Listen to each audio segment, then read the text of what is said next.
থেকে আবার ইন্টার পরীক্ষা এরপরে আবার ডাক্তারি পরীক্ষার পরে মাসে দিয়ে আবার বিয়ে দিতে হবে। এরপরে এখন আছে ডাক্তারি স্পন্সর করে লাগে তোরা ডাক্তার বলাইতে হবে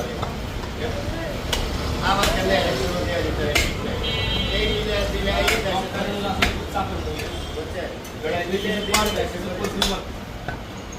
মানে দিন খোলাসা করে একটা কাজ করবে, এই কোনো কাজ করতে পারবে না। এত বড় চাপ ডেলিভারি সহ্য করতে পারবে না। না এটা ফুটপাতের কাম করছে না ফুটপাতের কাম করছে না তোদের কি কাজ করে? ধরা কাম ধরে এটা তো পাস হয়ে রয়েছে আরো আগে। না এই যে ফুটপাতের কাম আমার হিসাবে এটা না ধরাই ভালো ছিল। তাদের গান গাইতে দিয়েছে এই জায়গা এই যে মনে করেন এমন সামনে কুরবানি তোরা যে জায়গাটা আজকে তোরা বিশ্বাস করতে পারবি বিশ্বাস বাংলা এই সরকারি